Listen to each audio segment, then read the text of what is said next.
Donald Trump stormed off Sunday's Meet the Press after the host, Kristen Welker, kept demanding he show proof that Tuesday's California primaries were rigged, that most of the January 6ers were innocent, having been waved into the Capitol by dirty FBI agents, and that the 2020 presidential election was stolen. When she kept demanding evidence, he ripped off the microphone and stormed off. And that's a picture of Donald Trump's is that? Yes, I think that's what Donald Trump looks like when he's storming off, or maybe something else. More on that later. Poor Donald Trump. He had such big plans for America's 250th and his 80th birthday later this month, but all the performers canceled, except for Lee Greenwood and Vanilla Ice.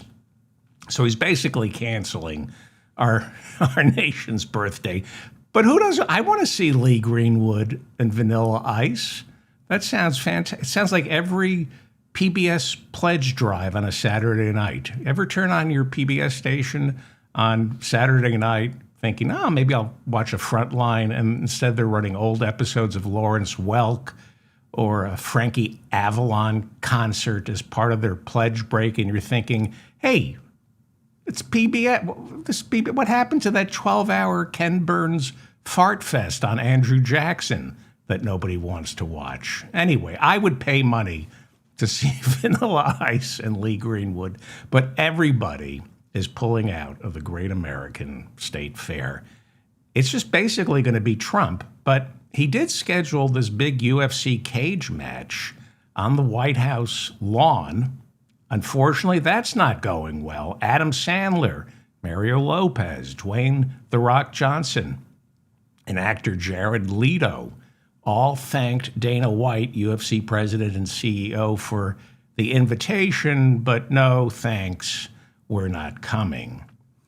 USA Today reporting that hotlines set up for American service members seeking legal advice are now receiving calls from soldiers concerned they may be tried for war crimes due to their participation in airstrikes against suspected narco-terrorists in the Caribbean and Eastern Pacific.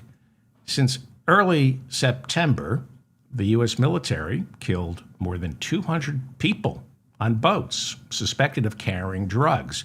By all domestic and international law, these airstrikes are illegal, and military law dictates that soldiers are forbidden from following illegal orders. So USA Today reporting that the hotline, the legal hotline for soldiers to call anonymously for legal advice, they're being flooded with questions about, am I going to be tried for war crimes?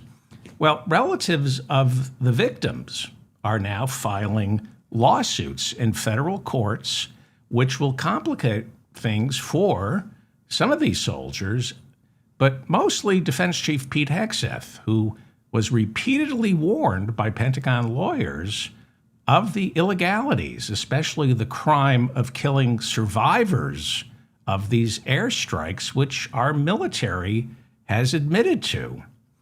A presidential pardon only protects Hegseth from criminal prosecution for anything he did while Secretary of Defense. It doesn't give him immunity from a civil action filed by survivors of one of these illegal airstrikes. Now, granted, it's pretty much impossible to get a civil judgment against a former defense secretary. Rumsfeld, McNamara, they'd all be broke. They would have all been sued into poverty. So theoretically, Hegseth does have some protections under the Westfall Act. The Westfall Act, it gives a government official some protection in a civil lawsuit where the defendant becomes the defendant and not the ex-government official, as long as what they're being sued over involve performing an official role for the government. Now, Donald Trump is taking the E. Jean Carroll judgment to the Supreme Court, claiming he's protected under the Westfall Act because he defamed E. Jean Carroll in 2019 while he was president, so it should be the government that pays her the $90 million, not Donald Trump. So this is going to either be rejected by the Supreme Court, I hope, and I would assume after Hegseth leaves office, he will be sued. But plaintiffs must prove he was not performing his official role as defense chief when he ordered these illegal airstrikes. And more importantly, they have to prove he knew they were unconstitutional and illegal. That's not too hard to prove because Pentagon lawyers have left a paper trail with memos telling him this is illegal. And he was warned starting in September, these are illegal and unconstitutional, and these airstrikes continue afterwards. So there are lawyers lining up to sue Hegseth, lawyers convinced his ordering illegal airstrikes on suspected narco-terrorists was not only in direct violation of domestic and international law, it also doesn't fall under the scope of defense chief. We'll see. Again, we already know Hegseth was advised these orders are illegal. But here's the real problem, because this is the United States of America. When the crimes are so big, so numerous, they become impossible to prosecute, or we can't allow them to be litigated in a civil court because it would undermine whatever trust is left in our government. This is the United States. So when the crimes are of such enormity, we have to ignore them for the good of the country. The Associated Press reporting this morning that 25% of the Navy is made up of women, yet not a single one has been promoted to one-star admiral in 2026. The Associated Press also reporting that Hegseth was handed a list of 31 captains for promotion to one-star admiral. Hegseth crossed out all the women on the list and 2 black men. The New York Times reporting Hegseth ordered the Pentagon to cut the number of religions recognized by our military and its chaplain corps.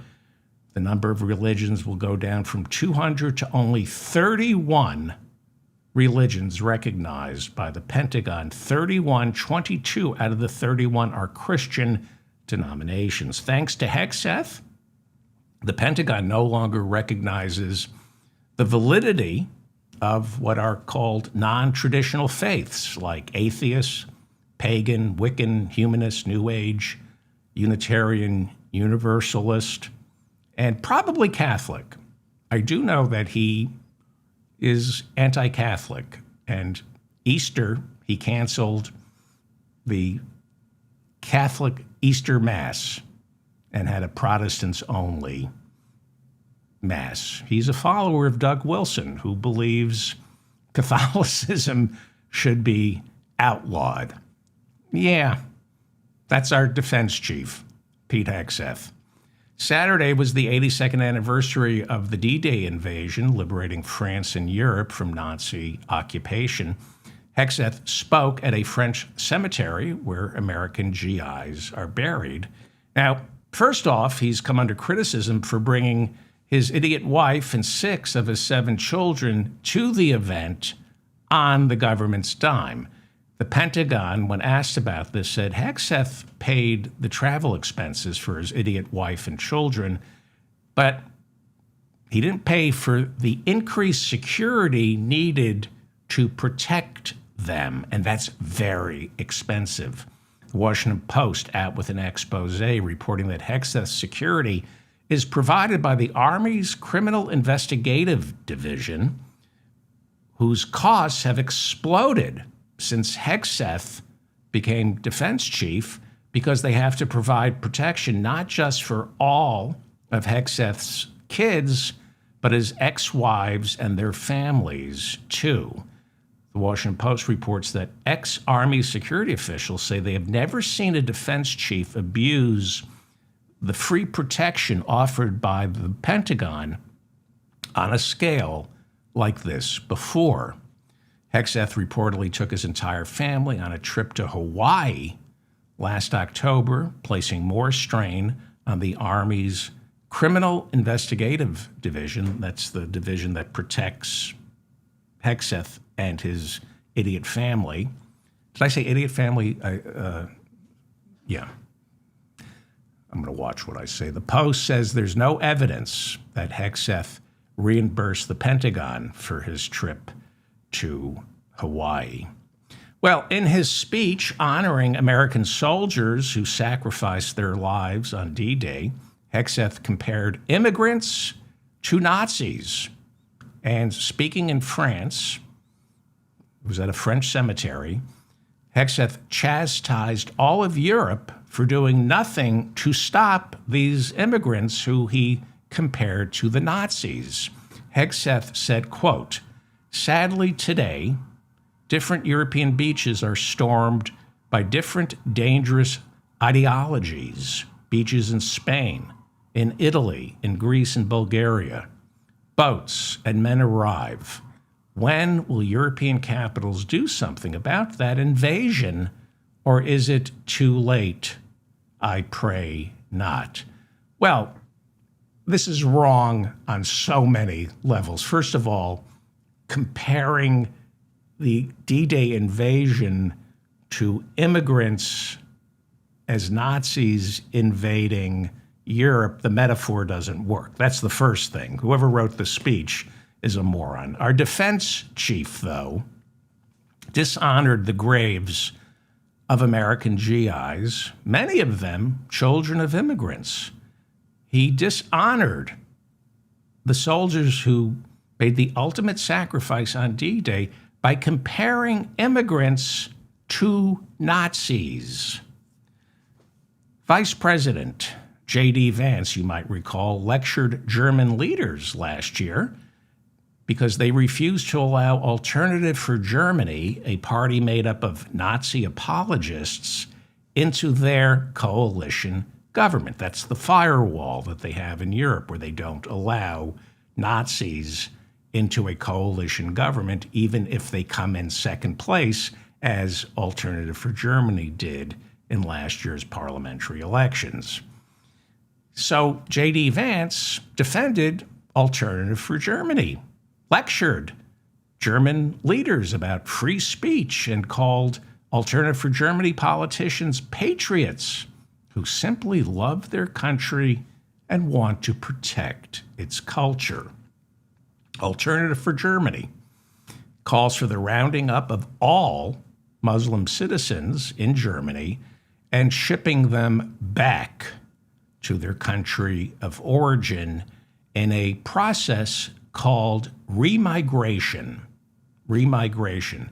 Under the leadership of Marco Rubio, the State Department now quietly set up an office of remigration, which looks into ways of deporting immigrants, even though they have unimpeachably protected legal status.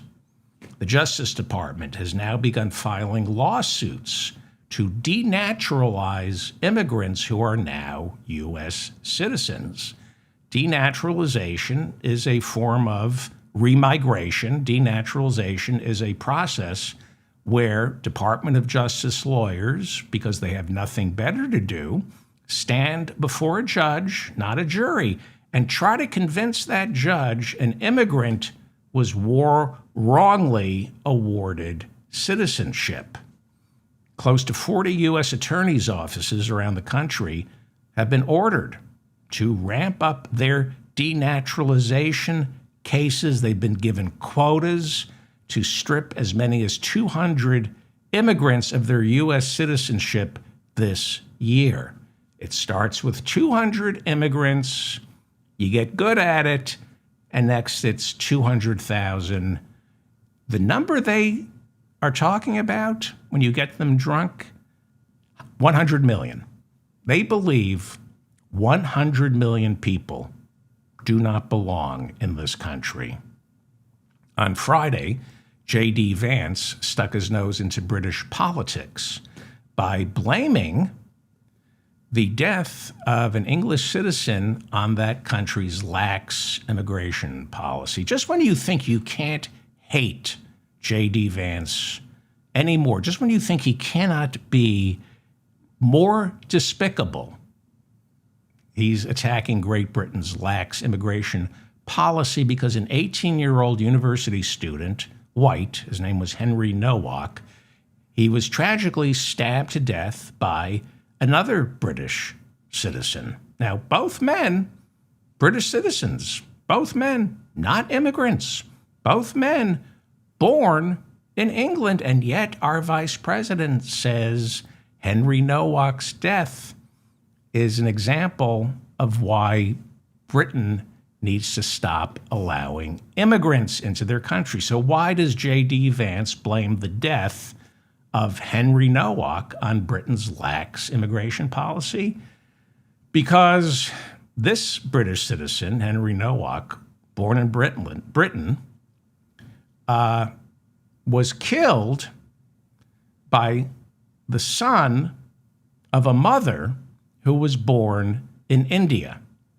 So it was a dark-skinned British citizen whose mother was born in India killing Henry Nowak, and J.D. Vance is blaming it on lax immigration, even though the convicted killer is not an immigrant. Now, the trial's over, and we've learned that Nowak, who's white, his killer, who is a person of color because his mother was born in India, the killer falsely claimed Nowak had committed a hate crime against him, and so he acted in self-defense. So when police showed up, they believed the guy who ended up being the murderer, and they handcuffed Nowak, who later died.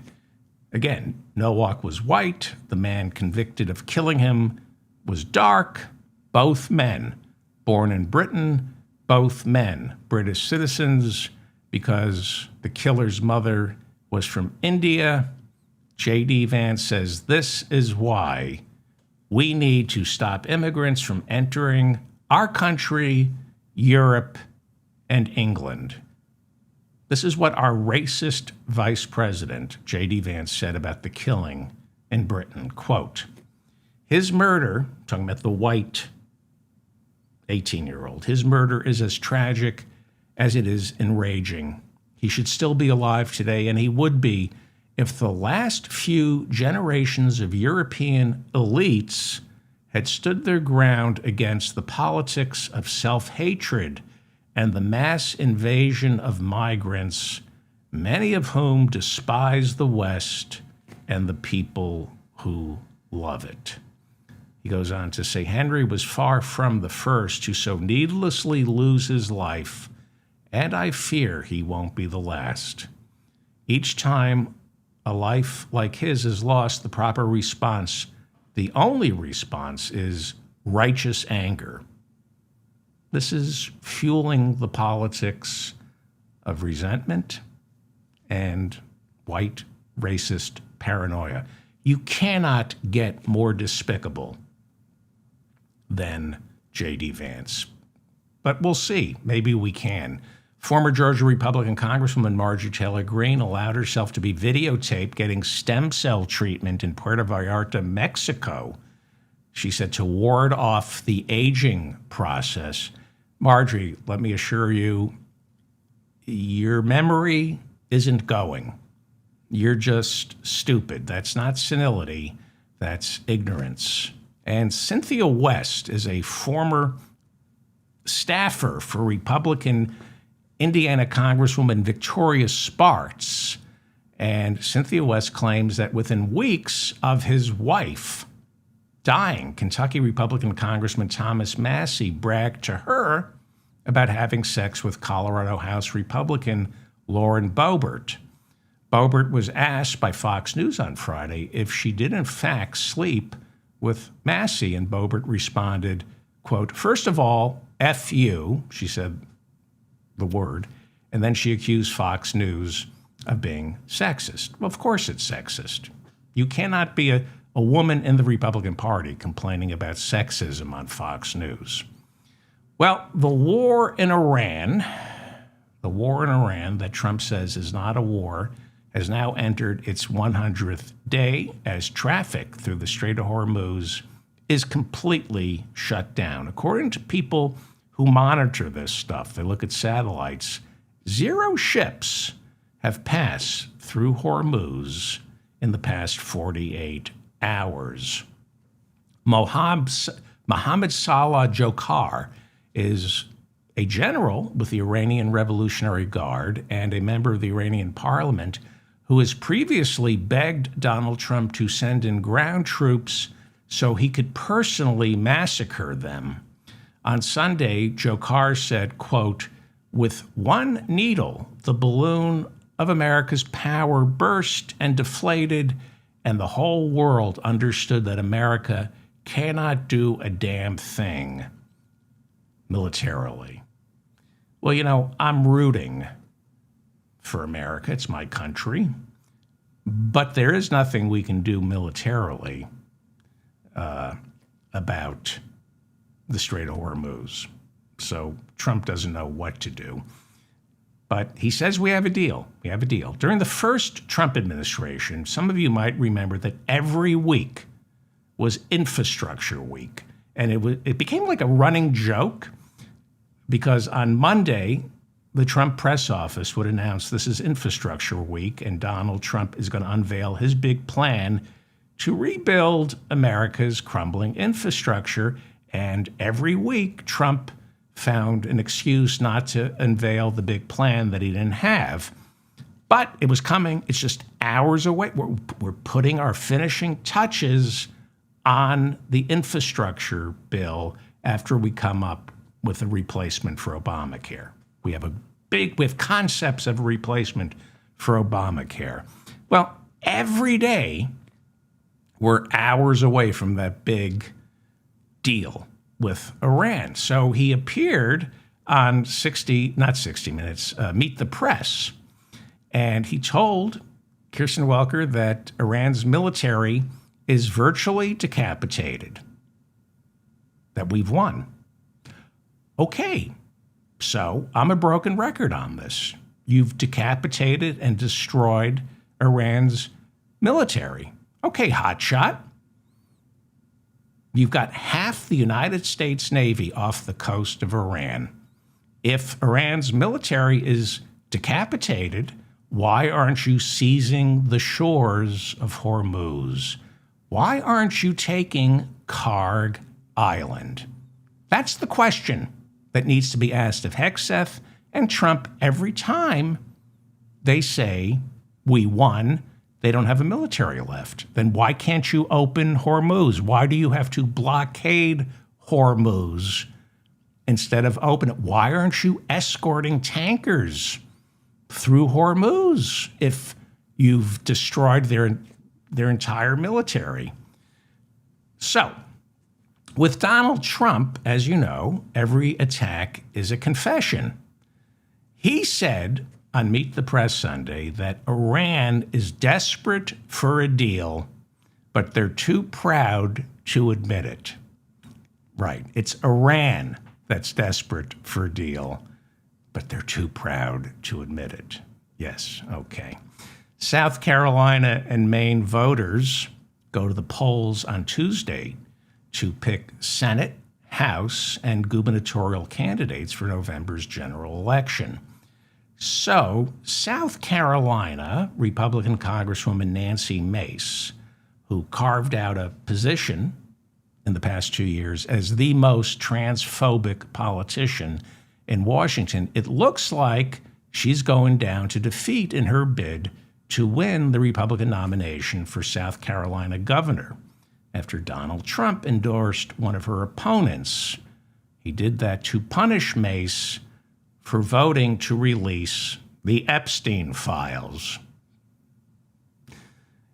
So in order to avoid a runoff, one of the candidates for the nomination must score 50% on Tuesday. Unlikely. Now, according to the latest polls, Nancy Mace, a despicable human being, sits near the bottom with just 12% of the vote. Leading the pack is the Trump-endorsed candidate, South Carolina's Lieutenant Governor Pamela Yvette, who Trump calls a real America First patriot. So Trump is punishing Nancy Mace over the Epstein files. She entered Congress on January 3rd, 2021, and some of us thought she was going to be maybe a new breed of Republican willing to shake off MAGA world. One of her first votes was to certify the election for Joe Biden, which, of course, was the height of disloyalty to Donald Trump. She did, however, vote not to impeach Trump for the role he played in inciting the January 6th insurrection. Wait, it gets really interesting. Also vying for the Republican gubernatorial nomination on Tuesday is this homunculus, South Carolina Congressman Ralph Norman, who's polling in fourth place. He's our old friend. I've been talking about Ralph Norman for 5 years because you might remember Ralph Norman, still a congressman, hours before Inauguration Day 2021, Ralph Norman texted Donald Trump's then White House Chief of Staff, Mark Meadows. In the text, Ralph Norman urged Trump to declare martial law in order to block Joe Biden from getting sworn in. He put it into writing. He also misspelled martial. And they asked him later, do you have any regrets? He said, yeah, I misspelled martial law. That's my only regret. So this is who they are. And you'd think that would merit, his begging Donald Trump to declare martial law so Joe Biden wouldn't get sworn in. You'd think that would merit an endorsement for governor from Donald Trump. He's Ralph Norman running for the Republican nomination for governor of South Carolina on Tuesday. Now, Trump won't endorse Norman. Why?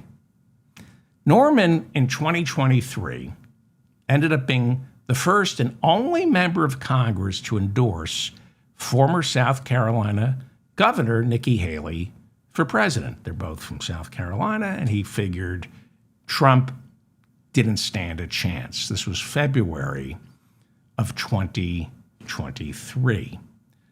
Nikki Haley, also an idiot, announced her candidacy for president in February of 2023. I want to go over something with you. This is incredible. This is absolutely amazing. And this is why Ralph Norman endorsed Nikki Haley and not Donald Trump in the early part of 2023. So I'm going to give you some dates from 2023. And we knew this was coming. So Norman knew this was coming, and this is why he endorsed Nikki Haley. It's phenomenal. It is absolutely phenomenal. 2023. This is all happened in 2023. March 30th, 2023. Donald Trump is indicted in that Manhattan criminal trial for falsifying hush money documents. Okay? That's March 30th. May 9th, 2023. After a 2-week trial in April of 2023, one of 2 juries orders Donald Trump to pay damage to E. Jean Carroll, who claimed he raped her. June 8th, 2023, Trump is indicted by Jack Smith for mishandling classified documents. August 1st, 2023, Trump indicted by Jack Smith for inciting January 6th. August 14th, 2023. This is all in the same effing year. August 14th, 2023, Trump is indicted by Fulton County District Attorney Fani Willis, along with 18 others, in a RICO trial charging Trump with masterminding a scheme to overturn election results in Georgia. October 2nd, 2023, the trial against Donald Trump begins in a New York City courtroom after Letitia James, the state attorney general of New York, sued Trump for defrauding banks and lenders out of hundreds and hundreds of millions of dollars. That's all in 2023. 6 separate trials, all in 1 year. 3, he lost because they went to trial. The other 3 never got before a jury and were only tossed out because he won the election in 2024. You put Trump on trial, he loses. Now, if you're Ralph Norman in February of 2023, and you know all these indictments are about to come down and all these trials are about to start, Nikki Haley sure seems like a safe bet in February of 2023. And if you're the American voter in 2023 watching Trump on trial in 6 separate courtrooms in 1 year for 6 separate crimes, you have only two possible conclusions. A, the entire legal profession conspired to weaponize the law against poor Donald Trump. Or B, Donald Trump is the single biggest con artist and criminal in American history. Either or. What do you think it is? Leave a comment. In 1 year, rape, defamation, bank fraud, insurrection, illegal hush money payments to cover up condomless sex with a porn star just weeks after Melania gave him a son, but my favorite, violating the Espionage Act. Wow. He returned to the Oval Office a year later. Right there is your American exceptionalism. Bolsonaro is in prison. The president of South Korea, prison. Donald Trump in the White House. In Maine on Tuesday, Jonathan Bush, the nephew of former President George Herbert Walker Bush and the first cousin to former President George W. Bush, is seeking the Republican nomination for governor. He's running as an outsider, an outsider who can bring his experience as a for-profit hospital entrepreneur to fix Maine's broken healthcare system. Because if there's one thing missing from America's healthcare system, it's the profit motive. We need a hospital entrepreneur to fix our healthcare system. Well, the current governor of Maine is Democrat Janet Mills. She's being term limited out of office. She was running to be the Democratic nominee for Senate. She was going to challenge 5-term incumbent Republican Susan Collins, seeking her 6th term. But Graham Plattner, a Bernie and AOC-endorsed veteran turned oyster farmer, began destroying Governor Janet Mills in the polls leading up to this Tuesday's primaries. So Governor Janet Mills, Democrat, suspended her campaign. But her name is still on the ballot. If you're a Democrat voting to nominate somebody to run against Susan Collins in November, you can still vote for Janet Mills. And new revelations about Plattner's mistreatment of ex-girlfriends, some say could jumpstart her campaign, before Tuesday. Doesn't seem to be happening. More on that coming up. We'll see how many votes she gets on Tuesday. Well, Donald Trump walked off Meet the Press after the host refused to stop asking him to substantiate his claims that the California election last Tuesday and the 2020 presidential election that Joe Biden won was rigged. He wouldn't stop saying it was both elections were rigged. After Trump claimed the FBI was there on January 6, waving protesters into the Capitol, he couldn't provide any evidence on Sunday other than saying Jim Comey was a crooked cop, which has nothing to do with January 6 because Trump fired Comey 4 years previously because Comey refused to stop looking into Russiagate. That would be obstruction of justice. Robert Mueller in the Mueller report said that was obstruction of justice. On Meet the Press Sunday, Trump refused to say whether he would go ahead with plans to set up a $1.8 billion weaponization fund for so-called victims of the Biden Justice Department, even though Acting Attorney General Todd Blanche testified before Congress last week that the fund is now dead. Blanche said, not moving forward with the fund, period, unquote. And in 2 court filings last week, Blanche's Department of Justice tried to get lawsuits in Virginia and Washington, D.C. challenging the fund.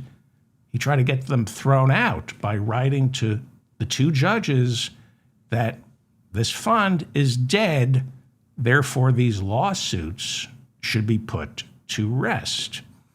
And yet, Trump, on Meet the Press, saying he still hasn't made up his mind about this weaponization fund. So, there are reports now that they've figured out another way to pay reparations to January 6ers without going through Congress. There are reports that Stanley Woodward, the number 3 man at the Justice Department, he is pursuing a workaround to a congressionally approved fund for the January 6ers. He thinks he can tap into an uncapped source of settlement claims that are made available to the Department of Justice through the Torts Claims Act of 1946, which allows the Justice Department to settle lawsuits against the government without any congressionally mandated funds. According to the new plan, the Department of Justice thinks it can pay settlements to January 6ers citing the Torts Claim Act of 1946 and just bill the Treasury Department directly without Congress having to set up this $1.8 billion fund. So Trump is obviously keeping his options open. During the interview on Sunday, Meet the Press, Trump falsely claimed the Biden FBI raided Mar-a-Lago. Well, that was not a raid. That was a court-ordered search of Donald Trump's property for classified documents that Trump refused over and over again to turn over. It wasn't a raid. A raid is when they kick open the door and the people inside never expected it. That's a raid. The FBI, before they searched Mar-a-Lago with a warrant, they contacted Trump's lawyers. They told Trump's lawyers when they would be arriving to pick up the classified documents. They even went so far as to suggest that Trump and his family not be there so they wouldn't be rattled and inconvenienced. But instead, Trump, according to superseding indictments from Jack Smith, Trump used that heads up from the FBI, hey, we're coming. He used that to order his Mar-a-Lago security team, including Walt Nauta, his body man who still works for him. He ordered his Mar-a-Lago security team to move the documents, to hide the classified documents from the FBI, which resulted in obstruction of justice indictments against Donald Trump. The lawyer representing some of those Mar-a-Lago employees, like Walt Nauta, who were indicted for obstruction of justice, that lawyer was Stanley Woodward, who is now the number 3 man at the Justice Department looking into how to pay January 6ers reparations without congressional approval. Well, on Meet the Press, Donald Trump claimed 97% of the people who stormed the Capitol on January 6 were peaceful, and that they ended up getting badly hurt afterwards by the Biden Justice Department, which prosecuted 1,583 of them. This is one of the worst interviews I've ever seen Trump give. I was going to play it, but I'd rather describe it. The vitriol, the lunacy, and the attacks on police. I'm going to tell you what he said. Again, it's Trump. So I'm just going to say the words, tell you what he said and what he did. And it's not incredible what Trump says. What's incredible is nobody's invoking the 25th Amendment. That we allow this lunatic, this venal lunatic. So,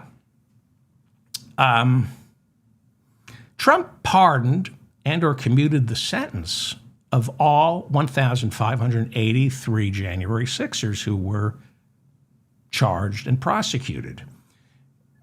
He commuted the sentences for several Oath Keepers, doing 15 to 20 years for seditious conspiracy. One of those Oath Keepers had for an attorney a man named Stanley Woodward, currently serving as the number 3 man at the Justice Department. Lawfare out with a new report Friday that 1 out of every 16 January 6ers pardoned or having their sentences commuted by Donald Trump last year has since been arrested again for homicide, child rape, and other felonies. But Trump said 97% of the people who stormed the Capitol innocent. During the interview on Meet the Press, Trump claimed the January 6ers were the victims. And he said many ended up committing suicide after, quote, thugs from the Biden Justice Department unfairly prosecuted them. Well, there are reports of 3 of those nearly 1,600 January 6ers charged with a crime. There are reports that 3 of them ended up committing suicide. 4 Capitol police officers committed suicide in the immediate aftermath of January 6. No sympathy from Donald Trump for the Capitol police officers who he called dirty. Asked on Meet the Press on Sunday whether anyone who attacked a police officer on January 6 should get taxpayer money, Trump said, I'd have to make the judgment on a case-by-case basis because, he said, we had a lot of crooked cops on January 6. He then called a lot of those cops at the Capitol on January 6 dirty. He said, we had a lot of crooked cops on January 6. They were dirty. And then he started calling Comey a dirty cop again, even though Comey wasn't FBI chief during January 6. But Trump is perpetuating the phony narrative that Comey's FBI incited the January 6th riot. On Sunday's Meet the Press, Trump claimed, quote, they had FBI agents ushering the rioters into the building, unquote. It's pretty, I'm just going to tell you what he said. The Trump talk, and this is why I'm not playing the clip. You can go see the clip, but I want to tell you what he said and break it down because, and I'll explain to you why I'm not playing the clip in a second. It's called the Gish Gallop. Some of you know about the Gish Gallop. Okay, so he's saying they had FBI agents ushering the rioters into the building. This is the Trump MAGA talking point. They keep saying, why were there so many FBI agents at the Capitol on January 6th? Oh, the same reason there were so many police officers and eventually National Guard soldiers, because those are the people who show up after an insurrection has been launched. When Kristen Welker said there was no evidence that the FBI was waving January 6ers into the Capitol, Trump continued with his Gish Gallop. I'm going to explain to you what the Gish Gallop is. He Gish Galloped and started bringing up John Bolton, his former national security advisor, calling him a dirty cop. So Kristen Welker then asked Trump why 172 January 6ers pled guilty to assaulting police officers. Now, you've all seen the videos, right? 172 pled guilty. Trump said they were innocent and had been bullied into pleading guilty because they were terrified of going to prison for 15 years. He said, quote, they pled guilty because they were frightened, unquote. He continued, quote, they were ushered into a building. The people were destroyed by dirty cops and by weaponization. Many of those people should be compensated, unquote. When Kristen Welker pressed for evidence, Trump angrily insisted there's plenty of evidence. He said there's nothing but evidence. And then Gish Galloped. I'm going to explain what a Gish Gallop is in a second. Then he switched back to claiming there's tons of evidence that the 2020 presidential election was rigged, plenty of evidence of that, and that the election in California on Tuesday was rigged. He said Democrats are cheating in the election. That's what the Gish Gallop is. Give me evidence that the FBI waved the Capitol rioters into the building. And he says there's plenty of evidence that the 2020 presidential election was rigged. So he starts saying that the Democrats are cheating right now in California in the counting of the vote, despite a Department of Justice attorney sent by Todd Blanche to monitor the count in Los Angeles last week. That attorney declared there's no evidence to a widely spread internet rumor that Republican Spencer Pratt's votes for mayor are not being counted. So an attorney from the Trump Justice Department tamped down a Trump lie and rumor. But it doesn't matter that his own Justice Department said, no, they're counting the votes. Spencer Pratt's votes are being counted. Doesn't matter. Trump called Los Angeles, California, a rigged election, and he was unable to provide any evidence other than it's taking a week to count all the votes. Well, taking your time to count votes, making sure every vote is tabulated, that's not rigging an election. It might be slow, it might be laborious, torturous, and methodical, But that doesn't mean it's rigged. If the California vote was rigged, Steve Hilton, the Republican candidate for governor, wouldn't have come in second, almost beating the Democrat Becerra. Again, asked for evidence. Trump said, there's nothing but evidence. When asked, do you have evidence to support any of this? And Trump said, quote, all I have to do is look. All I have to do is look, and I listen to the people, unquote. Yes, to the voices of the people inside my head.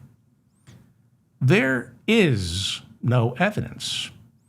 Trump has never been able to prove in a court of law that any election was rigged or stolen.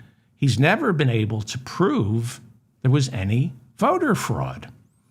In the lead up to January 6, Trump's lawyers, led by Rudy Giuliani, they stood before 60 judges and were unable to produce one shred of evidence that there was voter fraud in Georgia, Pennsylvania, Arizona, Wisconsin, and Michigan, all the swing states Trump lost. Now, Rudy Giuliani and John Eastman, his most vocal proponents of voter fraud, they've had their law licenses permanently stripped for making those claims. Doesn't matter. Trump continues to claim millions and millions of undocumented immigrants right now are voting for Democrats in California, that they voted in 2024 in all the swing states and all the special elections. So what's the truth? The Brennan Center says the incidence of a non-citizen voting in a federal election is fewer than, you ready? Fewer than 0.0001% of all ballots cast. You know what fewer than 0.0001% comes out to? Zero. Now, occasionally, election officials will catch an undocumented immigrant trying to vote or actually voting. But it's only because the immigrant mistakenly believed they were eligible to vote. For example, we allow immigrants who aren't citizens to vote here in New York City. So there is a little confusion. It's very easy to catch somebody who mistakenly votes in a federal election. Okay, the Heritage Foundation, the evil Heritage Foundation. They've given us Russell Vought, head of OMB, Brendan Carr, the head of the FCC, the evil Heritage Foundation, which pretty much wrote Project 2025. They report that since 2000, billions and billions of votes have been cast in United States elections.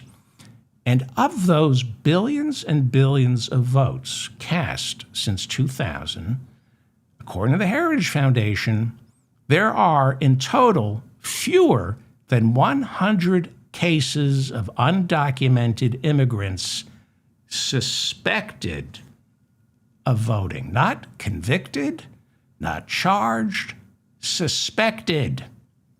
That is from the evil Heritage Foundation, which is pushing all these voter ID laws, even though they know voter fraud is a fraud. It doesn't exist. But Trump keeps insisting, no, voter fraud is happening on a massive scale, that these immigrants are all part of some grand, great replacement scheme executed by Democrats and the Jews. He doesn't say the Jews. But this is the great replacement theory, that the Jews and the Democrats are smuggling people of color into this country to vote away the power of white heritage Americans. Again, when Trump was pressed on Sunday by Meet the Press for evidence, he tore off his microphone, storming away, and accused Kristen Welker, the host of Meet the Press, of being crooked and stupid. He put his arm on her and called her darling in a very threatening way. It's a sight to behold. I won't play it. I rarely play him. Most of you have already seen it, but some of you don't know what you were looking at. His body language, anger, and frustration was that of a white supremacist talking to a black woman. And you could see he was capable and is capable of doing what two separate juries in the E. Jean Carroll trial unanimously decided he did in fact do. It's a great clip.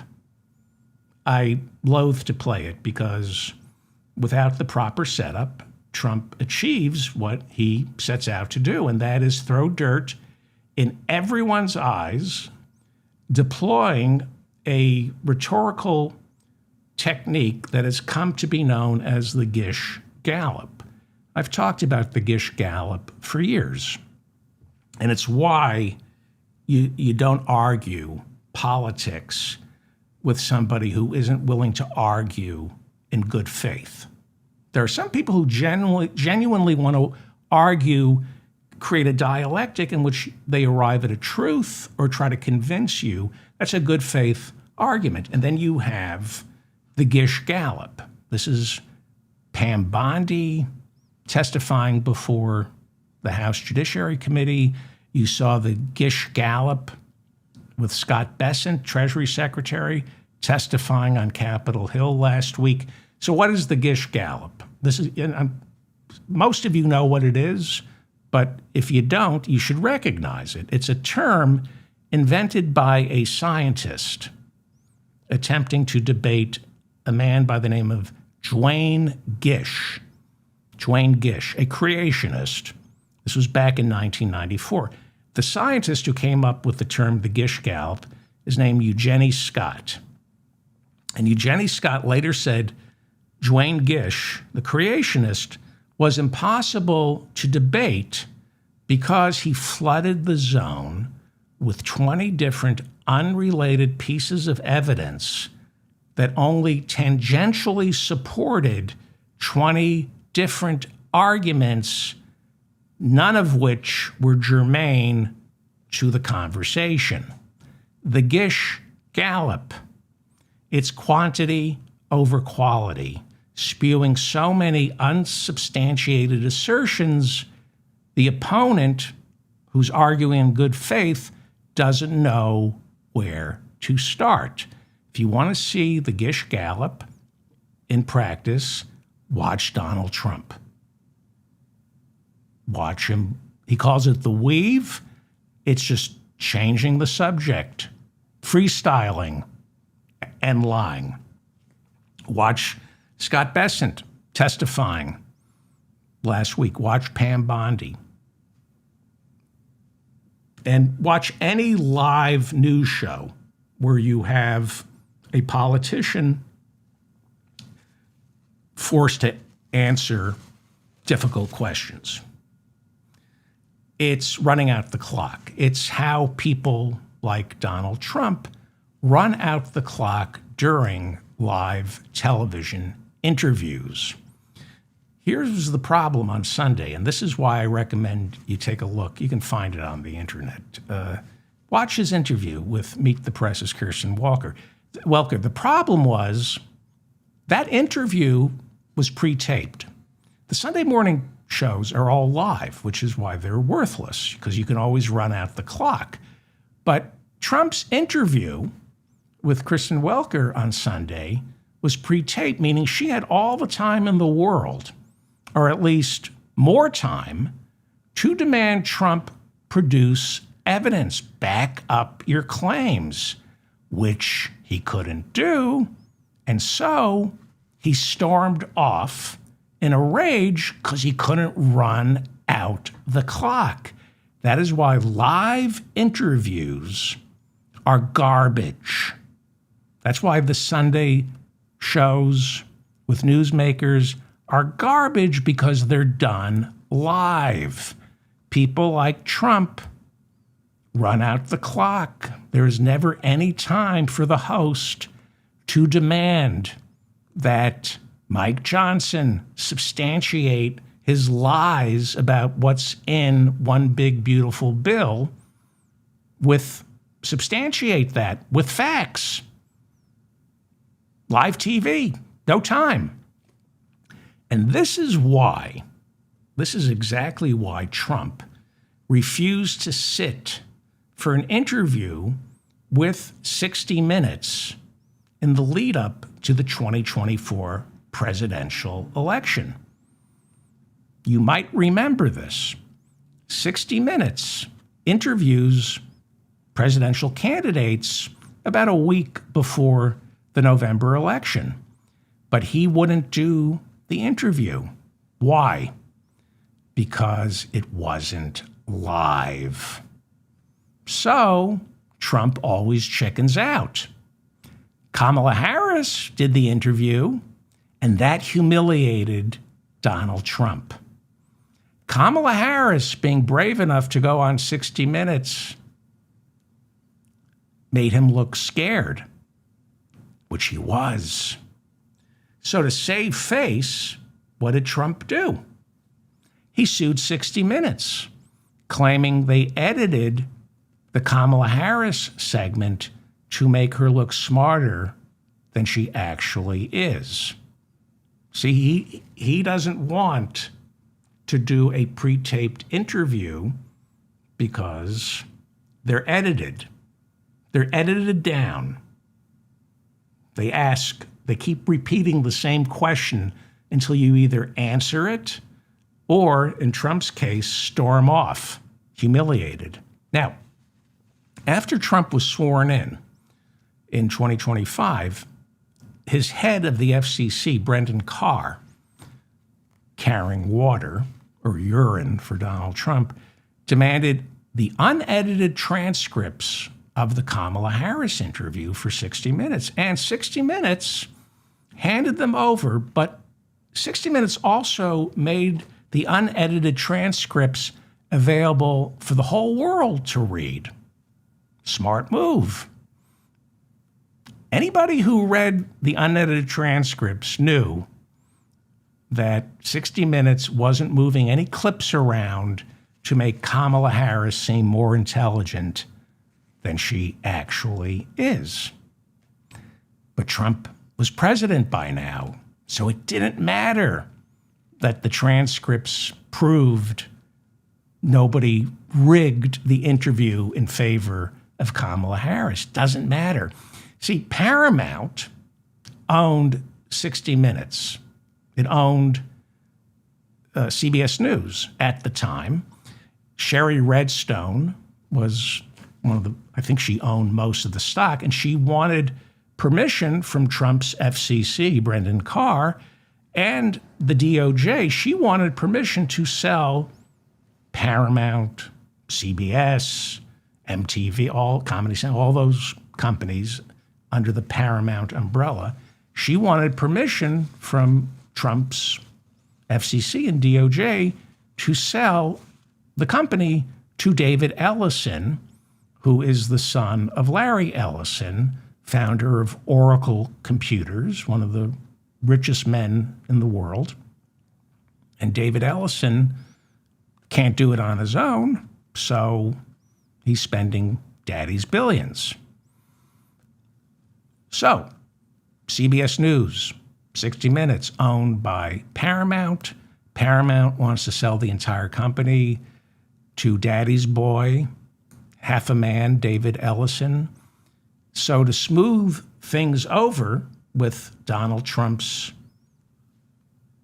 Department of Justice and FCC, CBS decided to cut a check for $16 million to Donald Trump's future library. And poof, miraculously, the purchase of Paramount went through immediately after. There was no evidence that 60 Minutes edited an interview with Kamala Harris to make her look smarter than she actually was. 60 Minutes and CBS News didn't want to cut the check, but their corporate parent said, we're going to cut a check for $16 million to Donald Trump's library because we want out. We want to sell to David Ellison. That's all it took, a check for $16 million to settle a phony lawsuit claiming 60 Minutes damaged Trump's reputation. This was the lawsuit. 60 Minutes damaged Trump's reputation by editing an interview with Kamala Harris. An interview Trump was too chicken shit to do himself. $16 million check to Donald Trump's library, and the purchase of Paramount goes through. Public Citizen, which everybody should donate money to. It's the people's lobbyist.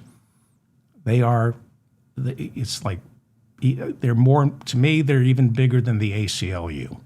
Public Citizen, Public Citizen, Public Citizen. If you have $1, donate it. Go to publiccitizen.org. Every lawsuit filed against, not every, but most of these lawsuits that have been filed in the past year and a half against Donald Trump, Public Citizen. So give money to Public Citizen. They're your lobbyist. And they're out with a report that the corporations that donated to Trump's grand ballroom, those corporations have received a grand total of $50 billion in government contracts since Donald Trump tore down the East Wing and began building it. So you give him a little money, he's staying in the White House. He's going to age in place in the White House. So, you pay for some bars for him to hang on to when he goes into the ballroom.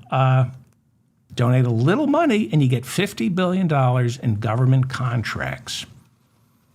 Well, after purchasing CBS News' parent company, David Ellison, after he purchased CBS News' parent company, which would be Paramount, the son of billionaire Larry Ellison woke up and said, I still feel like half a man. Why don't I feel good about myself? So he set his sights on CNN's parent company, Warner Discovery. Less than a year after Daddy let him buy Paramount, David Ellison, still feeling worthless because he is, he said, I have to own, Daddy, buy me Warner Discovery, which is the parent company of CNN. And he succeeded, at least in convincing shareholders to approve the purchase. Netflix was going to buy it, and they thought, forget it. And David Ellison, son of billionaire Larry Ellison, David Ellison, half a man, succeeded in convincing shareholders to approve the purchase of CNN's parent company, Warner Discovery. All that's left now is approval from Donald Trump's FCC and Department of Justice. So, Massachusetts Senator Elizabeth Warren is calling this, quote, an antitrust disaster. CNN's Anderson Cooper quit 60 Minutes after Ellison put conservative and devout defender of Benjamin Netanyahu, Bari Weiss, he put her in charge of CBS News. Anderson Cooper also turned down an offer from Bari Weiss to anchor the CBS Evening News. Ratings just plummeting. She's destroyed CBS Evening News and is Scott Pelley said she's been put in there to murder 60 Minutes. Now, she doesn't know she was put in there to murder 60 Minutes. She's a useful idiot. 1,000 people who work in Hollywood put their name on a petition urging the Trump administration to block half a man, David Ellison, from using his father's fortune to buy Warner Brothers Discovery, the parent company of CNN. He would own Paramount and Warner Brothers Discovery. He would own CBS News and CNN. So we see how David Ellison destroyed 60 Minutes and Stephen Colbert's The Late Show. Because despite both being huge generators of cash, they won their time slots. Donald Trump hated both shows. And it's Donald Trump's FCC and Department of Justice that must approve this merger. Now, CBS fired Stephen Colbert on the phony premise that he was losing money for CBS. That is an effing lie. Yes, the advertising fees for broadcast television alone didn't cover the costs of producing Colbert's show.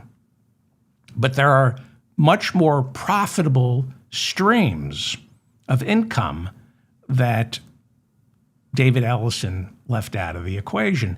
Colbert was generating tens, if not hundreds of millions of dollars in what are called affiliate fees and streaming income. So they've killed The Late Show, which if you're stupid enough to own, I don't know, can you own Skydance? I don't know if you can even own David Ellison's stock. He killed The Late Show. He's killing 60 Minutes by installing this rabid right-wing ideologue, Barry Weiss, to ruin the entire CBS News operation, especially 60 Minutes. What do you think David Ellison will do to CNN if the purchase of its parent company goes through? Well, he's going to claim CNN is losing money. It's losing money. That's how they justify firing Colbert. It's a lie. CNN is very successful. It's expected to generate $1.8 billion this year in revenue, and it nets $600 million in profit. Again, CNN is not netting the $1 billion in profit it made in 2016, but who is? I haven't had a $1 billion profit, I think, since 2012. More than $500 million in profit in this market is incredible, especially when so many news organizations are becoming nonprofits, forced to rely on donations, or the largesse of billionaires like Jeff Bezos or Steve Jobs' widow. It's amazing that CNN is still hanging in there as both a cash cow and a public trust. I know. Everybody gets mad at Jake Tapper and Wolf Blitzer. They are like CNN is like the New York Times, and their website is phenomenal, and it's objective reporting. It just is. People beat up on mainstream media. They are a public trust, and they're making money, like the New York Times is making money. But when you have new owners, that means someone like Barry Weiss has to come in and fix something that isn't broken. So what you do is you pull a Donald Trump. You break something and then say, oh, I can fix it.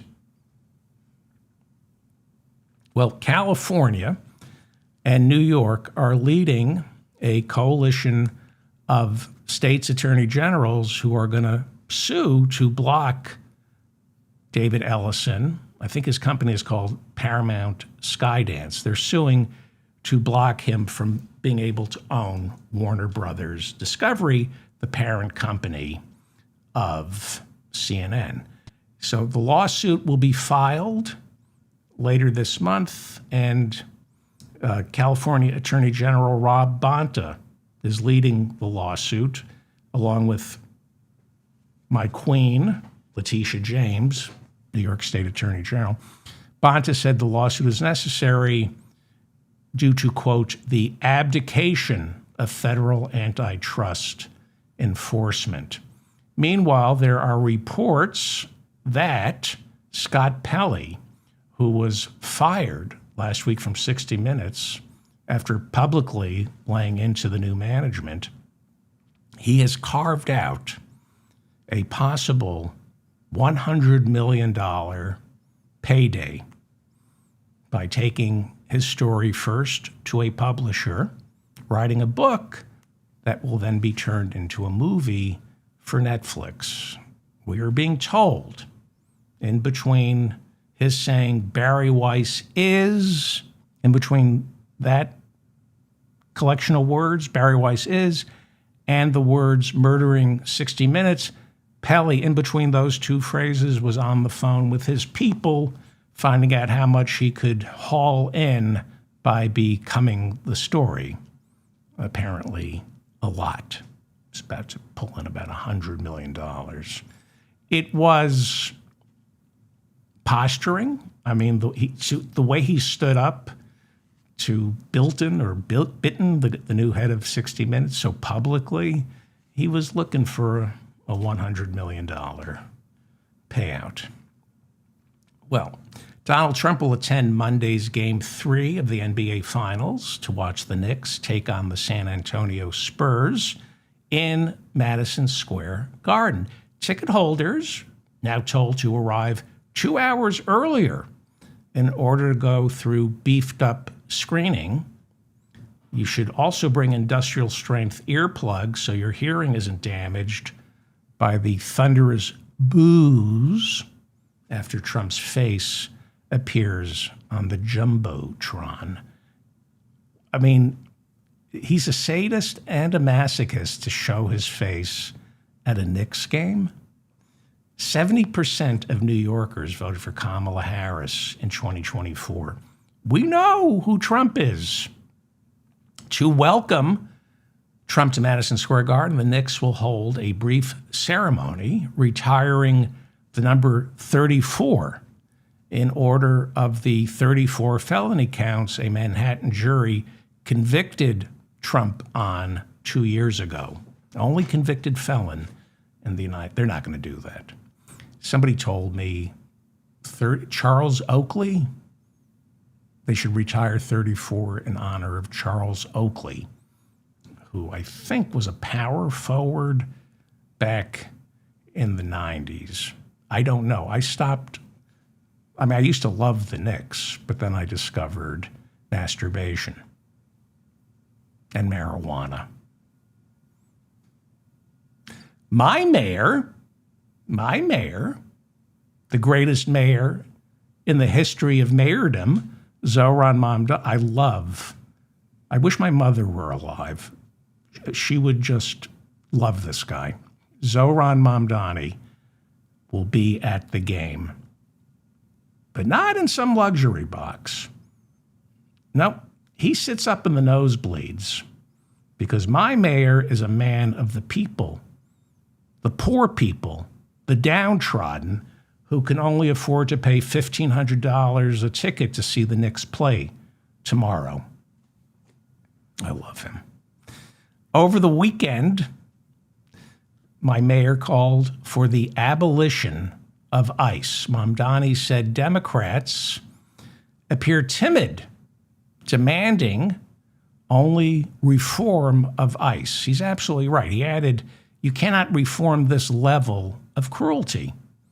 Mamdani promised to maintain New York City's sanctuary status for migrants. He warned Democrats that voters are looking for bold ideas that counteract all the outrageous ones being implemented by Donald Trump. Abolish ICE. Very difficult for Democrats to say this. Sean James writes that Democratic Senators John Fetterman of Pennsylvania and Ruben Gallego of Arizona are both warning that the Democratic Party will lose if it embraces the term abolish ICE. They say it's not a winning message. Well, it comes down to leadership, doesn't it? We don't hear Democrats calling for the abolition of ICE anymore. But despite that, a new Economist YouGov poll showed in March of this year, 50% of Americans support abolishing ICE. Not reforming ICE, abolishing ICE. Only 39% oppose abolishing it. That's the best polling on abolishing ICE ever. See, the American people came to this conclusion on their own, just reading and watching ICE in action in Chicago, Los Angeles, Minnesota. They didn't have any major Democrats other than Bernie and AOC nudging them along to this conclusion.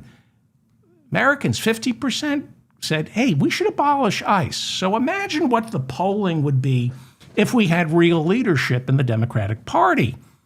And we had people like Chuck Schumer and Hakeem Jeffries pushing for getting rid of ICE entirely, as well as the network of for-profit ICE detention centers, which are now on track to make 2026 the deadliest on record for its inmates.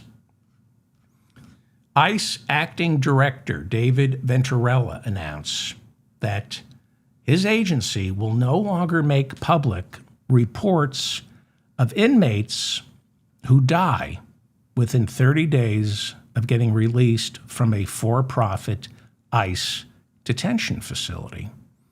During the Biden administration, ICE was ordered to keep track of all detainees for 30 days after they are released from a for-profit detention facility, because it became apparent to the Biden administration that these for-profit detention facilities, in order to save money, were throwing very sick inmates out onto the street. So they, GEO Group and CoreCivic, didn't have to spring for medical care.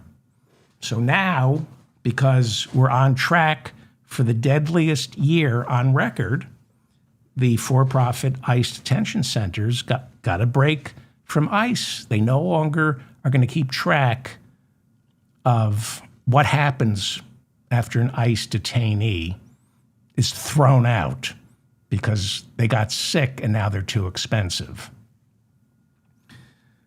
Protests and hunger strikes continue outside Delaney Hall, the ICE detention facility run by GEO Group in Newark, New Jersey. GEO Group, the largest provider of for-profit detention centers, one of the largest donors and earliest donors to Donald Trump in 2024. Department of Homeland Security's new chief, the odious Markwayne Mullin, he told reporters, do not shed a tear over conditions inside Delaney Hall because it's filled, he said, with murderers, rapists, drug dealers, child molesters, and gangsters. I think you were talking about Trump's cabinet. I think you confused the two. So that is a talking point that we often hear. Only the worst of the worst are in these ICE detention centers. There is new reporting in the New York Times on the 591 inmates held inside Delaney. It reveals nobody in there is being held for murder, sexual assault, or drug trafficking. Some have old DUIs and others were charged with petty larceny. Some, very few. But this bears repeating because this really makes me angry that people believe Kristi Noem and Markwayne Mullin and Donald Trump when they say the alligator Alcatraz, the worst of the worst. Okay? They're spending tens of billions of dollars on these for-profit ICE detention facilities, claiming they house the worst of the worst. So, most of you know by now, ICE agents are not real cops. They're not real human beings. And most of you know that ICE detention facilities are not real prisons. This is a money grab. Geo Group, CoreCivic, they get something like $250 per person per day. That's a lot of money. That's what this is all about. On the off chance, undocumented immigrants have the lowest crime rate. They've done studies. I've been over this. Undocumented immigrants, you want undocumented immigrants in your neighborhood. They don't commit crime.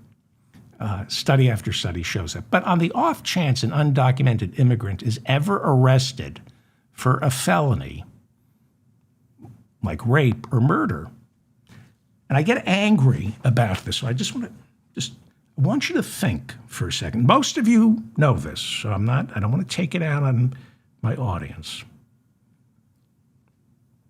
On the off chance an undocumented immigrant is arrested for a felony, like murder, rape, the police don't turn that immigrant over to ICE and say, get him out of our country. He's a murderer and a rapist. You know, that's how stupid Trump thinks we are. If an undocumented immigrant commits murder or rape or steals a car, that's what county jails and state prisons are for. This network of for-profit detention centers isn't equipped to handle a rapist or a murderer. That you don't have real police officers inside those detention facilities. You might have a couple of ICE agents and some rent-a-cops. This network of for-profit detention centers, who do they house? Babies, women, children. Most of them, by the way, are documented. Trump just changed the rules on them. Trump decided to throw people of color out because they're waiting for their immigration or asylum hearings. They're all documented. You've got about 3 million who are just waiting 2-5 years for an immigration hearing, and Trump is just saying, throw them out. They're people of color. Or we need to fill these beds for Geo Group and CoreCivic because they're my biggest donors. But I can assure you, these are not violent criminals. ICE and the for-profit detention facilities are not equipped to handle dangerous criminals because the guards and the ICE agents themselves are dangerous criminals. You're listening to the Mop-Up. How are we doing on time? Let's see. Should I keep going? No, I'm going to wrap it up. Let me get to Graham Plattner. And then we'll wrap it up, okay? Please like this episode. Please share it. Graham Plattner is a working-class veteran turned oyster farmer, and he is, on Tuesday, probably, unless Janet Mills, the governor, jumps in, he's probably going to win the nomination to take on Republican Susan Collins. There have been some hit jobs about Plattner, especially in the New York Times, calling into question his treatment of women. So He's winning in the polls. In the head-to-heads with Susan Collins, he's beating her by about 9 points. And so what do? He's generating a lot of excitement in Maine. Maine, they think, is, the Democrats need to flip 4 seats to take control of the Senate. They think Maine is one of them. Plattner, though, is shaking up the Democratic establishment because he's a Bernie bro. He's an AOC bro. And he's running on Medicare for all, taking on the billionaires and ending these forever wars. So you have to destroy him because you can't debate him on those issues. He'll win. So 2 weeks ago, it was the extramarital sexting. Oh, my God.